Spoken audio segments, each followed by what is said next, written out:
अस्सलाम वालेकुम दोस्तों, आप देख रहे हैं राहत उर्दू वॉइस।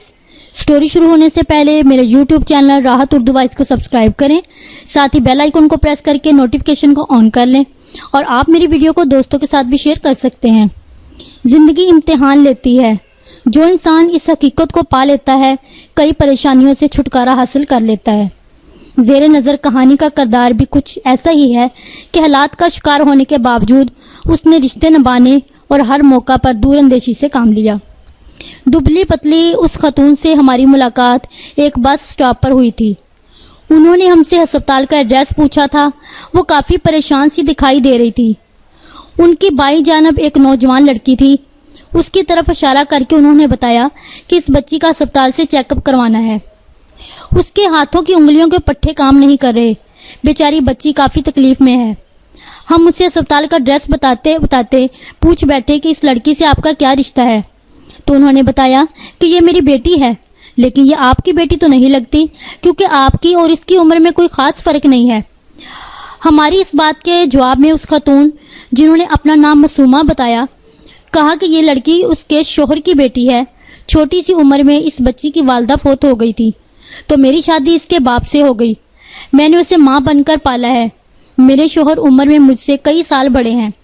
बढ़ापे और बीमारी की वजह से वो कहीं आ जा नहीं सकते, लिहाजा मैं ही बच्ची के इलाज के लिए मारी मारी फिर रही हूँ। बातों के दौरान वैन आ चुकी थी। खुदा हाफिज कह के वो उसमें जा बैठी और अपने पीछे कई सवाल छोड़ गई। जल्दी में हम उसका फ़ोन नंबर या एड्रेस भी नहीं ले सके। उस खतून से अब शायद ही मुलाकात हो। बहरहाल बेचारी बुरे हालात का शिकार है। शायद जिंदगी इसी का नाम है। यही सोचते सोचते हम अपनी मंजिल तक पहुंच चुके थे। कई दिन इसी तरह गुजर गए और हम तकरीबन उस खतून को भूल ही चुके थे कि अचानक एक दिन उसी स्टॉप पर हमारी मासूमा से मुलाकात हो गई। हमें देखकर वो तकरीबन भागकर हमारी तरफ बढ़ी और कहने लगी, बाजी देख लें, खुदा ने हमारी मुलाकात करा दी है। मुझे आपसे मिलने की बड़ी ख्वाहिश थी। ख्वाहिश तो मुझे भी थी। आप कुछ कह रही थी। मासूमा ने सवाल किया। कुछ नहीं, आप ये बताओ कि तुम्हारी बेटी कैसी है। बाजी क्या बताऊं, कई अस्पतालों का चक्कर लगा चुके हैं। कभी डॉक्टर हड़ताल पर होते हैं और कभी हमारी बात नहीं सुनते। समझ नहीं आ रही कि क्या किया जाए। ऐसा कुछ नहीं, आप एक बाहिम्मत खातून हैं और आज इतनी मायूस क्यों। बाजी हालात इंसान के बस से बाहर हो जाएं तो इंसान को कोई रास्ता नजर नहीं आता। अरे नहीं, ऐसा ना करो। मेरे एक जानने वाले डॉक्टर हैं, बेटी को उसके पास ले जाना, इंशाल्लाह ठीक हो जाएगी। हमने उसे डॉक्टर का मकाम और नाम बता दिया। और तुम्हारे शोहर का क्या हाल है? वो पहले जैसे ही है? उस दिन तुमने जल्दी में कुछ नहीं बताया था। अब बताओ कि तुम्हारे घर वालों ने तुमसे बड़ी उम्र के शख्स के साथ शादी क्यों कर दी? क्यों, क्या मजबूरी थी? मजबूरी का तो मुझे इल्म नहीं। हाँ, ये जानती हूँ कि वो भी वक्त के साथ साथ अपने वालिदैन के गलत फैसले की भेंट चढ़ा दी गई। जिन दिनों मुझ में अच्छा बुरा समझने की तमीज़ नहीं थी, मेरा ब्याह कर दिया गया, और वो भी मेरे बाप की उम्र के शख्स से। ताज्जुब है, आखिर उन्होंने क्या देखकर ये रिश्ता किया? मासूमा ने जवाब दिया कि उन्होंने रिश्तेदारों में मेरी शादी करने को तरजीह दी। बाकी अगर आप ये ख्याल करें कि वो कोई दौलतमंद शख्स है तो ऐसा हरगिज़ नहीं है। मासूमा की बातों से साफ मालूम हो रहा था कि वो उस शादी से खुश नहीं है। अपने बड़ों की बात का मान रखने के लिए वो इसे निभा रही थी। मासूमा ने बताया कि उसकी बेटी के अलावा भी उसके 6 बच्चे, 4 बेटियां और 2 बेटे हैं। सबसे छोटा बेटा 6 साल का है। उसका कहना था कि शोहर की बीमारी के बाद वो अपने भाइयों के पास चली गई थी। उनका अच्छा खासा कारोबार और ज़मीन जायदाद है, लिहाजा उन्होंने हमें अपने पास रखा हुआ है और हमारी हर ज़रूरत का ख्याल रखते हैं।